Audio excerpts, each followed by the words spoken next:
बहिर्मुख मन को अंतर्मुखी करने के लिए, चंचल मन को शांत करने के लिए, अनात्मा से हटकर आत्मा की ओर आने के लिए, दुख से निकलकर परम आनंद का अनुभव करने के लिए सर्वप्रथम अपने नेत्रों को बाहर से अंदर की तरफ लौटा लें। सरलता से नेत्रों को बंद करें, किसी प्रकार का दबाव न डालें। नेत्र द्वार बंद होने से इस मन को संसार में भटकने के लिए रास्ता बंद हो जाता है। और भी रास्ते हैं, कर्ण भी एक रास्ता है, त्वचा भी एक रास्ता है, जिह्वा भी एक रास्ता है, घ्राण भी एक रास्ता है इस मन को बाहर भटकने के लिए। इन द्वारों से यह मन बाहर भटकता रहता है। लेकिन नेत्र द्वार प्रमुख है, इसके द्वारा ये ज्यादा बहिर्मुख रहता है। तो नेत्र द्वार बंद कर दिया तो अब मन एक तरह से लंगड़ा, अपाहिज हो गया है। अब इस मन को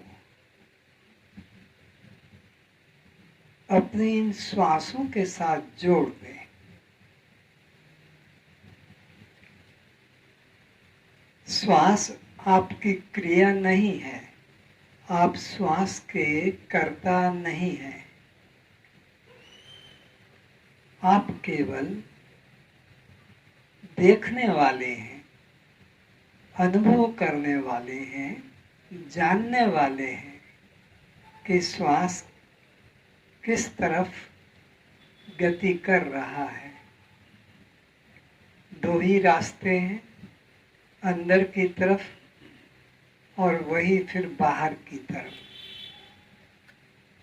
1.5 सेकंड में श्वास अंदर जाता है, इतना देर तक श्वास अंदर भरता है, फिर आधे सेकंड ये श्वास रुककर अपनी दिशा बदलता है। अंदर की सब गंदगी लेकर और ये बाहर जाता है। 1.5 सेकंड में फिर बाहर आता है। अंदर की गंदगी बाहर फेंक कर बाहर के अमृत आत्मा तत्व को, प्राण तत्व को, जीवन तत्व को अंदर ले आता है, अंदर ले जाता है। वहां इसे खाली करता है, अंदर की गंदगी को भरकर फिर बाहर आता है। बस इसका यही काम है। 4 सेकंड में एक श्वास प्रश्वास, 1 मिनट में 15 श्वास प्रश्वास, 1 घंटे में 900 श्वास प्रश्वास, 24 घंटे में 21,600 श्वास प्रश्वास को यह ग्रहण त्याग करता है। कभी भी घड़ी रखकर आप अनुभव कर सकते हैं। यह जीवात्मा 93 करोड़ 66 लाख इन श्वासों के कोटा को लेकर इस पृथ्वी पर अवतरित होता है। 93 करोड़ 66 लाख, और उसमें रोज 21,600 श्वास खर्च करता है।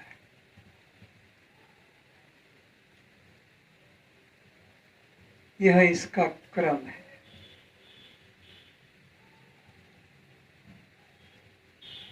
तो आप केवल अपने मन को इन श्वासों के आने जाने के साथ लगा देते हैं तो संसार से ये मुक्त हो जाता है। संसार की चिंता से, दुख से, राग द्वेष से, अपने पराये से, सब भेदों से मुक्त हो जाता है। केवल देखते रहो और कर भी नहीं सकते कुछ। करना तो आपका स्वभाव ही नहीं है। अनंत अनंत जन्मों से आज तक आपने कुछ किया भी नहीं और कुछ कर भी नहीं सकते। आप केवल देखने वाले, जानने वाले, साक्षी मात्र हैं।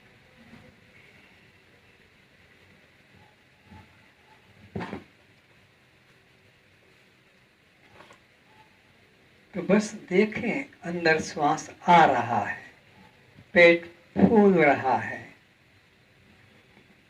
पेट भर गया, अब फिर श्वास बाहर जा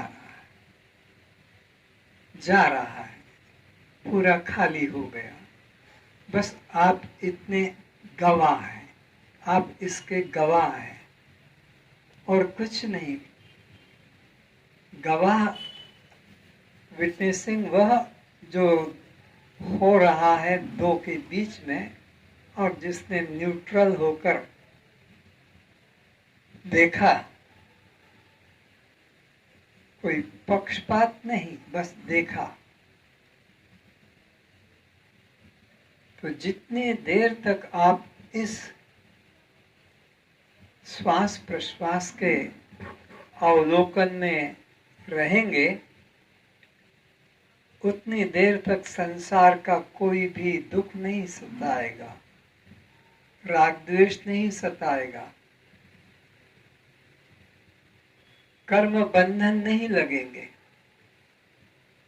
और अगर श्वास को नहीं देखा, श्वास में मन को नहीं जोड़ा, तो आप कर्म बंधन में फंसते ही रहते हैं, बिना कुछ किए बंधन को प्राप्त होते ही रहते हैं। कोई एक भी जीव एक क्षण के लिए बिना बंधन संग्रह किए रहता ही नहीं, बंधन संग्रह कर रहा है। धन संग्रह करना और बात है, राग द्वेष करना और बात है, लेकिन ये बंधन संग्रह करता है। कैसे बंधन संग्रह करता है? बस इंद्रियों के कर्मों में, प्राणों के कर्मों में, शरीर की अवस्थाओं में मन बुद्धि की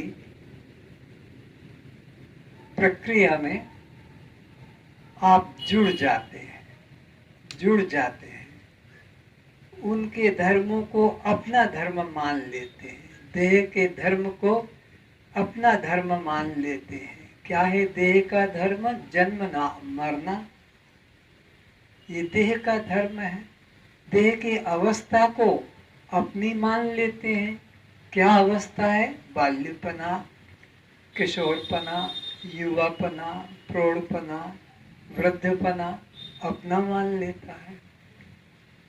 ये बंधन के कारण है, ये बंधन के कारण है। और आप हर श्वास में यही सब चिंतन लेकर चल रहे हैं। फिर इंद्रियों के साथ भी आप जुड़ जाते हैं, इंद्रियों के धर्म को भी अपना मान लेते हैं। क्या है इंद्रियों के धर्म? देखना, सुनना, बोलना, खाना, सूंघना, चलना, पकड़ना, छोड़ना, मल मूत्र का त्याग करना, सेक्स मैथुन करना, बच्चे उत्पन्न होना, ये सब इंद्रियों के इनके धर्म है और आप उनके साथ अहंकार कर लेते हैं। हर समय, हर सेकंड, हर श्वास में आप इन्हीं का संग्रह करते रहते हैं। ये बंधन के ही कारण है।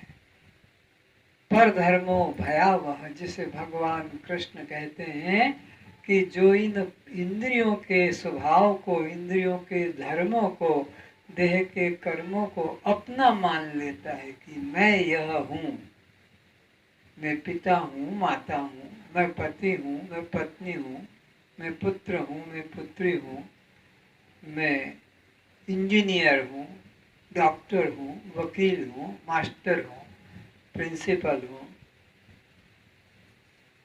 करोड़पति हूँ, निर्धन हूँ, ये जो मान लेते हैं, बस यही भगवान कहते हैं पर धर्मो भयावह, बंधन का कारण है।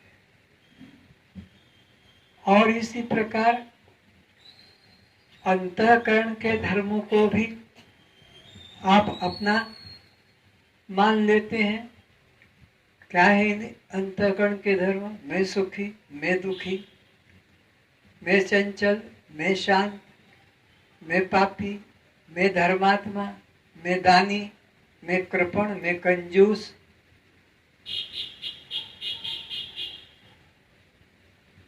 मैं स्वर्गी, मैं नरकी इत्यादि। ये अंतःकरण के धर्मों को भी मैं करके मान लेते हैं। यही तो है बंधन का कारण, यही है 84 में भटकने का कारण, और कोई कारण अन्य नहीं है। देह को मैं मान लेना और देह, इंद्रिय, प्राण की, अंतःकरण की क्रिया को अपनी मान लेना, बस यही बंधन का कारण है। तो जितनी देर आप अपने श्वासों के साथ लगे रहते हैं, उस वक्त तक कोई कर्म, कोई क्रिया, कोई बंधन नहीं होता।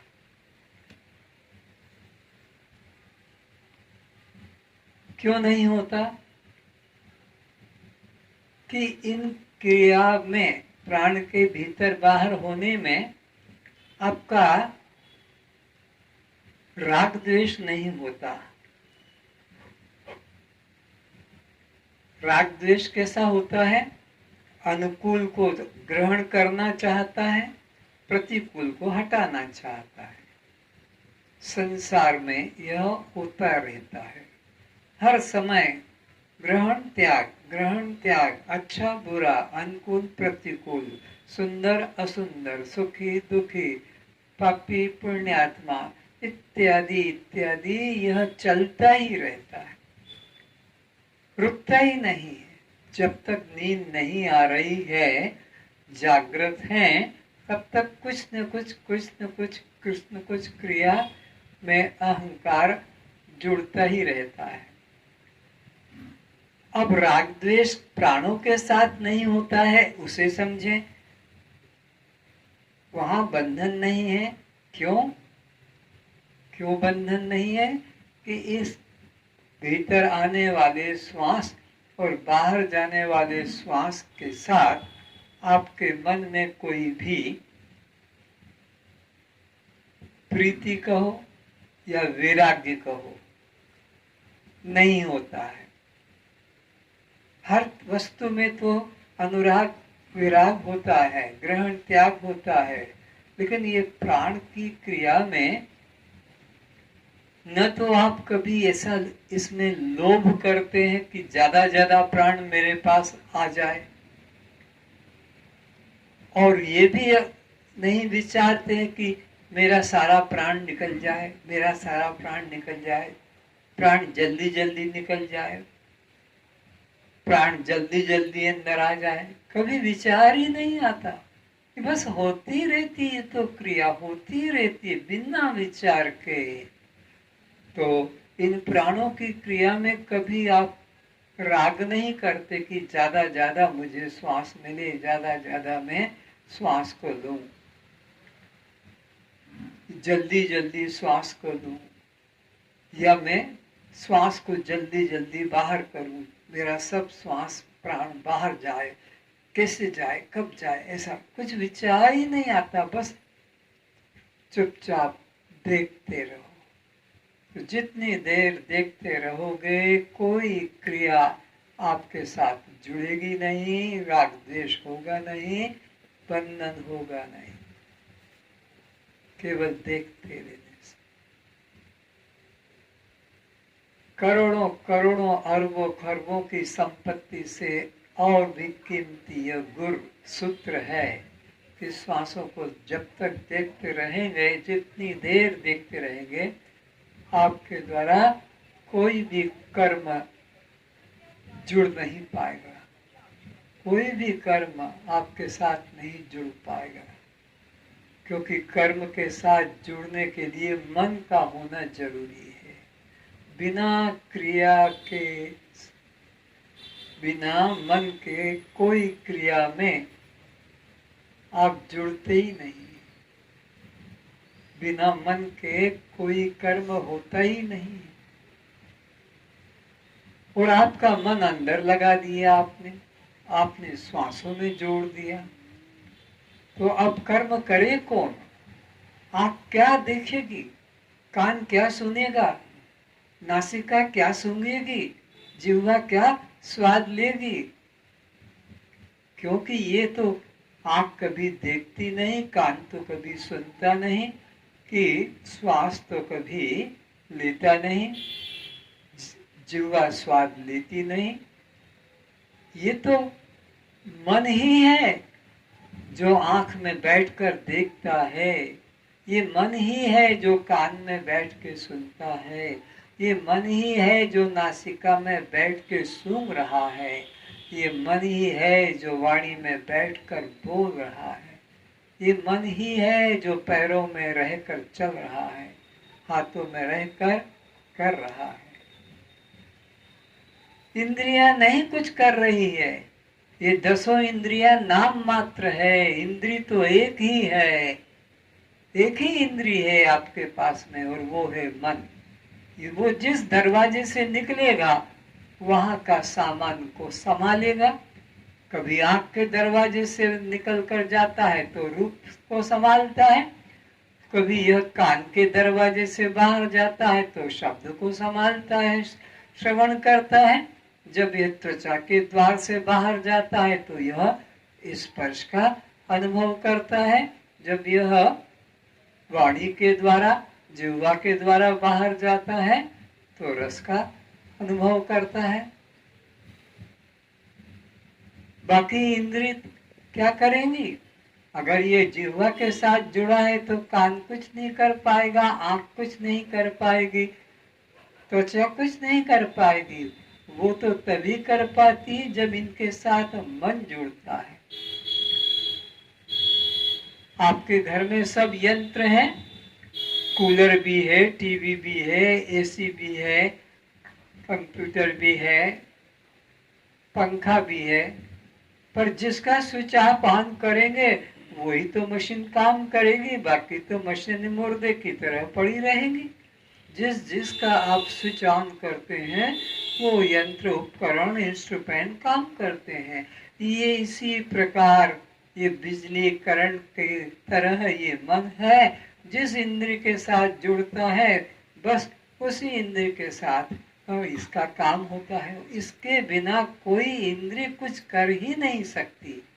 और आपने इस मन को लगा दिया प्राण के साथ।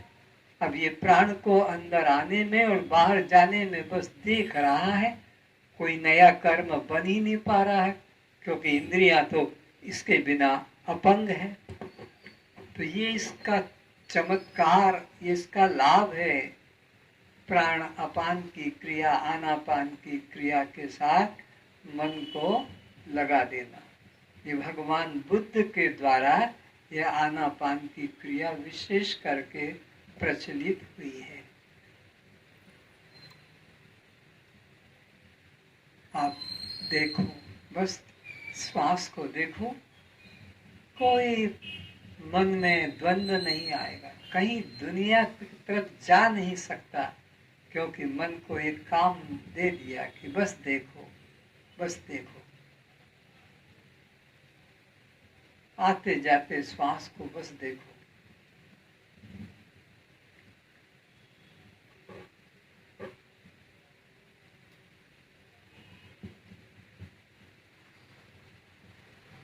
और जो आनंद आएगा, अभी आएगा, वो जानना कि यही मेरा स्वभाव है, क्योंकि वहां कोई विषय ही नहीं है, न शब्द है, न स्पर्श है, न रूप है, न रस है, न गंध है। जो सुख के आपके संसार के साधन हैं, अभी इस समय इस आनापान की क्रिया में कुछ भी नहीं हो रहा है, क्योंकि मन अंदर प्राणों के साथ जुड़ा हुआ है। आप शांत मुद्रा में, और ये आनंद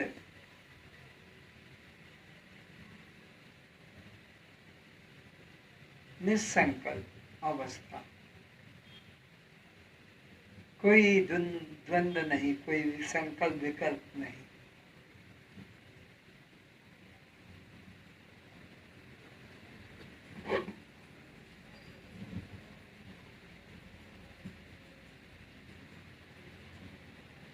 बहुत काम आएगा, बहुत काम आएगा, सीख लो, सीख लो, नहीं तो बहुत पछताओगे, बहुत पछताओगे। जीवन मुक्ति पाने के लिए इस क्रिया को समझ, जब भी बैठे रहो, व्यर्थ चिंतन में मन को मत जोड़ो, इन्हीं श्वासों में जोड़ो। परम मंगलकारी है, बहुत कल्याण होगा। बस केवल श्वास को देखना और संसार से मुक्ति। श्वास को देखो और संसार से मुक्ति। कभी भी दुख आ जाए, कभी भी चिंता आ जाए, कभी भी भय आ जाए, कभी भी काम आ जाए, कभी भी क्रोध आ जाए, कभी भी मन में ईर्ष्या आ जाए, अहंकार आ जाए, बस उसी वक्त पर यू टर्न, उसी वक्त पर अबाउट टर्न, एकदम घूम जाओ और श्वास में लग जाओ, श्वास में लग जाओ, श्वास के क्रिया के साथ मन को जोड़ दो। वो काम खोजने से नहीं मिलेगा, क्रोध खोजने से नहीं मिलेगा, चले जाएंगे। जब बुलाना चाहोगे आ भी जाएंगे, ये नहीं कि सदा के लिए चले जाएंगे।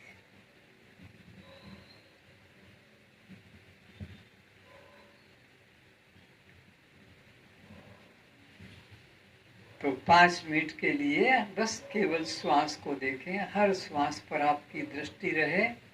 कोई भी श्वास आपकी बिना दृष्टि के भीतर भी ना जाए और बाहर भी ना आए, यानी आपकी दृष्टि लगी रहे। किस रूप में? ये जा रहा है, बाहर जा रहा है, जा रहा है, चला गया, अब ये लौट रहा है, अंदर आ रहा है, आ रहा है, पेट तन रहा है।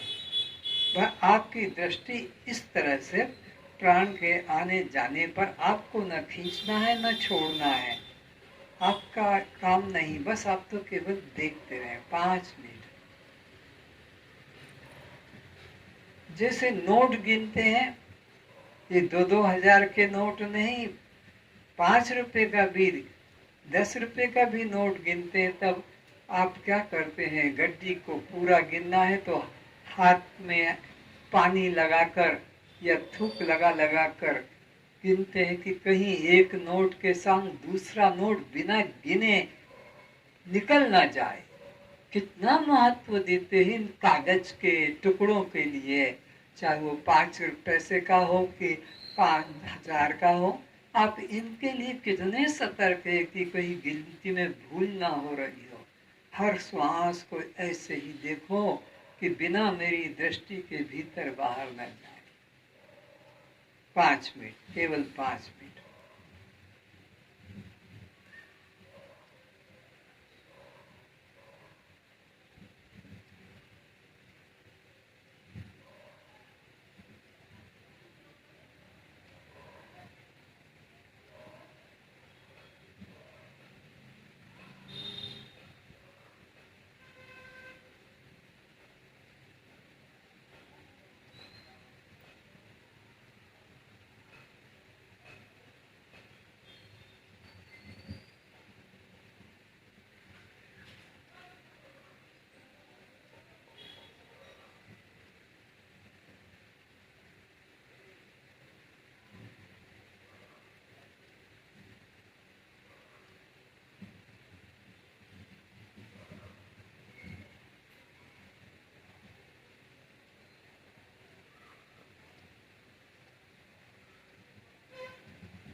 गुरुर्ब्रह्मा गुरुर्विष्णु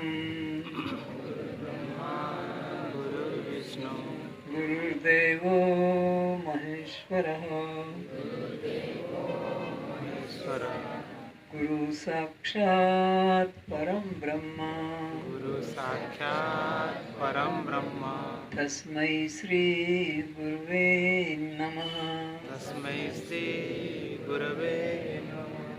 ध्यानमूलं गुरुर्मूर्ति ज्ञानमूलं गुरुर्मूर्ति पूजामूलं गुरुपदम् पूजामूलं गुरुर्पदम् मन्त्रमूलं गुरुर्वाक्यम् मंत्रमूलं गुरुर्वाक्यम् मोक्षमूलं गुरुकृपा मोक्षमूलं गुरुर्कृपा मोक्षमूलं गुरुकृपा मोक्षमूलं गुरुर्कृपा त्वमेव माताश्च पिता त्वमेव त्वमेव माताश्च पिता त्वमेव त्वमेव बन्धुश्च सखा त्वमेव त्वमेव बन्धुश्च सखा त्वमेव त्वमेव विद्या द्रविणं त्वमेव त्वमेव विद्या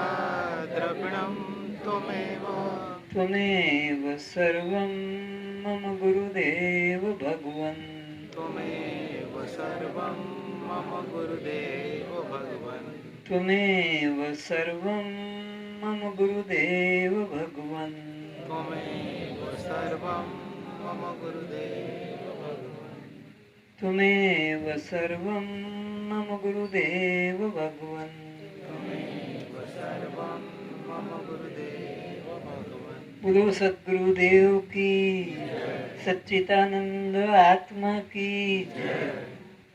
सभी अपने पवित्र नेत्रों को खोलें।